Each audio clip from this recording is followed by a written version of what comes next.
Unexpected, unbelievable, amazing movie. Mammootty സാറിൻ്റെ ജഡ്ജ്മെൻറ്റിൽ നമ്മൾ believe ചെയ്യുന്നുണ്ട്. സാറ് പറയുന്നത് പോലെ നമ്മൾ ചെയ്തതാണ്. നമ്മൾ എക്സ്പെക്ട് ചെയ്യാതെ ഒരു ഇൻവെസ്റ്റിഗേഷൻ മൂഡിലേക്ക് പടം ജമ്പ് ഓഫ് ചെയ്തത് അതൊട്ടും എക്സ്പെക്ട് ചെയ്തില്ല. വീണ്ടും മിന്നലേക്ക് ശേഷം വീണ്ടും ഒരു ഡെബ്യൂ ഫിലിം റെസ്പോൺസിൽ കാര്യങ്ങൾ സാധിക്കുന്നത് എങ്ങനെയാണ് മലയാളി പ്രേക്ഷകരോട് വന്ന് സിനിമ കാണുമ്പോൾ അവരുടെ റിയാക്ഷൻസ്? Very happy. പറഞ്ഞില്ലേ, നമ്മൾ എല്ലാ പടവും നമ്മൾ ചെയ്യുന്ന പടമൊക്കെ ഞാൻ തിയേറ്ററിൽ കാണും, എല്ലാ പടവും ഒക്കെ തിയേറ്ററിൽ കാണും. So it was A nice experience.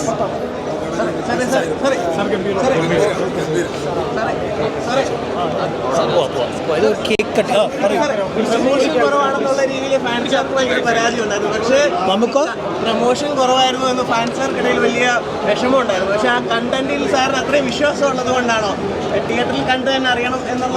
Mammootty സാറിൻ്റെ ജഡ്ജ്മെൻറ്റിൽ നമ്മൾ ബിലീവ് ചെയ്യുന്നുണ്ട്. സാറ് പറയുന്നത് പോലെ നമ്മൾ ചെയ്തതാണ്. So I think it's all work out for the best. അതാണ്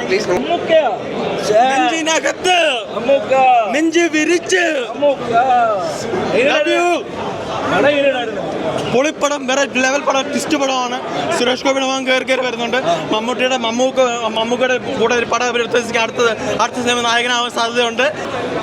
അൺഎക്സ്പെക്റ്റഡ്, അൺബിലീവബിൾ, അമേസിംഗ് മൂവി. ഓരോ സിനിമയും കൊണ്ട് പുള്ളി ഞെട്ടിച്ചുകൊണ്ടിരിക്കുകയാണ്. ഞെട്ടാൻ മാത്രം നമ്മൾ. നമുക്ക് ഡിറ്റക്റ്റീവായിട്ടാണ് വരുന്നത്. വളരെ ഫണ്ണി ആയിട്ടും വളരെ ലൈറ്റായിട്ടും ചെയ്തൊരു ക്യാരക്ടർ നമുക്ക് അടിപൊളിയായിരുന്നു. അതുകൊണ്ട് തന്നെ ഇത് കണ്ടിരിക്കാൻ നമുക്ക് ആ ഒരു ഭയങ്കര ഒരു പേടിയോ ഒരു സീരിയസ്നെസ്സും ഇല്ലാതെ കണ്ടിരിക്കാം. എന്നാൽ ടുവേർഡ്സ് ദ എൻഡ് നല്ല സീരിയസ് ആയിട്ട് അല്ലെങ്കിൽ ഭയങ്കര ഒരു ട്വിസ്റ്റും ടേണും ഒക്കെ ഉള്ളൊരു സിനിമയാണ്. ക്ലൈമാക്സ് ഭയങ്കര സൂപ്പറായിരുന്നു. നന്നായിട്ട് ചെയ്തിട്ടുണ്ട്. നല്ലൊരു ട്വിസ്റ്റുണ്ട്. അടിപൊളിയാണ്, സൂപ്പറാണ്. എല്ലാവർക്കും കണ്ടിരിക്കേണ്ട ചിത്രമാണ്. മൂഡ് ഒരു സ്ലോ പേസ്ഡാണ്. പക്ഷേ ലാസ്റ്റ് ഒരു ഇൻ്റർവെല്ലിന് ശേഷം അത് മൂവ് ചെയ്ത് ഒരു ക്ലൈമാക്സിലേക്ക് എത്തുമ്പോൾ ഒരു ട്വിസ്റ്റുണ്ട്. അതാണ് പടത്തിന് എല്ലാവരും ക്ലാപ്പിംഗ് ആയത്. പുള്ളിയുടെ ഡയറക്ഷനൊക്കെ കൊള്ളാം. നല്ല ഫ്രെയിമുകളാണ്. നല്ല ഫാമിലിയായിട്ട് ഒന്ന് എല്ലാവരും കാണാം. എൻ്റെ അഭിപ്രായത്തിൽ മികച്ച സിനിമ കൊള്ളാം. ക്യാരക്ടറൊക്കെ എങ്ങനെയുണ്ട്? മമ്മൂട്ടി ഇങ്ങനത്തെ പടം നമുക്ക് ഒരുപാട് ചെയ്തിട്ടുണ്ട്. എന്നാലും ഇത് വ്യത്യസ്തമാണ്. കുറ്റന്വേഷണത് കൊള്ളാം. അവിടെ ഒരു രക്ഷയില്ല. മാസം എന്ന് പറഞ്ഞാൽ മരണമാസം എക്സ്പെക്ട് ചെയ്യാൻ പറ്റത്തില്ല. ഓരോ സീനും അമ്മാതിരി രീതിക്ക് എടുത്തിരിക്കുന്നത്. കാരണം ലാസ്റ്റ് സീനൊന്നും ഇരുന്ന് കാണേണ്ടതാണ്. ഫസ്റ്റ് സീൻ വെച്ച് നോക്കരുത്, ലാസ്റ്റ് സീൻ വെച്ച് നോക്കണം. ഒരു രക്ഷയില്ല സിനിമ. നന്നായിട്ടുണ്ട്. എനിക്ക് പേഴ്സണലി നമുക്ക് ഇഷ്ടപ്പെടുന്നു. പക്ഷേ ഞാൻ പബ്ലിക്കിനോട് പറയുന്നത് ഈ സിനിമ ഏറ്റവും ബെസ്റ്റാണ്. നിങ്ങളെല്ലാവരും കണ്ട് നിങ്ങൾക്ക് എല്ലാവർക്കും ഇഷ്ടപ്പെടുന്നു അത് ഞാൻ പറയുന്നില്ല. കാരണം നമ്മളൊക്കെ മനുഷ്യന്മാരല്ല, വ്യത്യസ്തമായ ടേസ്റ്റുകളുള്ള ആൾക്കാരാണ്. ചിലപ്പോൾ എൻ്റെ ഇഷ്ടമില്ല, ചിലപ്പോൾ വേറെ ആൾക്ക് ഇഷ്ടം.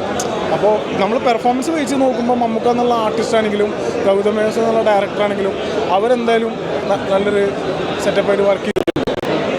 അടിപൊളി പടമായിരുന്നു. നമുക്ക് തുടക്കം തൊട്ടൊരു ഇൻട്രസ്റ്റിംഗ് ആയിരുന്നു. പിന്നെ ഓൾമോസ്റ്റ് മമ്മൂട്ടിയുടെ റോളും നല്ല ഭംഗിയായിരുന്നു. ശരിക്കും കോമഡിക്കൊക്കെ ഭയങ്കരമായിട്ട് ഒരു ഭയങ്കര ചിരിയും കാര്യങ്ങളും ആ ഒരു ഓളം ഉണ്ടായിരുന്നു ഭയങ്കരമായിട്ട്. പിന്നെ അങ്ങനെ ഒരു ലൈറ്റ് ഹാർട്ടഡ് ഒരു ഫ്ലോയിൽ ഇങ്ങനെ പോകുന്ന സമയത്താണ് സെക്കൻഡ് ഹാഫ് ശരിക്കും നമ്മൾ എക്സ്പെക്റ്റ് ചെയ്യാതെ ഒരു ഇൻവെസ്റ്റിഗേഷൻ മൂഡിലേക്ക് പടം ജമ്പ് ഓഫ് ചെയ്തത് അതൊട്ടും എക്സ്പെക്റ്റ് ചെയ്തില്ല. പെട്ടെന്നൊരു ഇൻവെസ്റ്റിഗേഷൻ മൂഡിലേക്ക് പടം കയറുകയായിരുന്നു. പിന്നെ ട്വിസ്റ്റ് ഗംഭീരം, അടിപൊളി, ഓവറോൾ അടിപൊളി.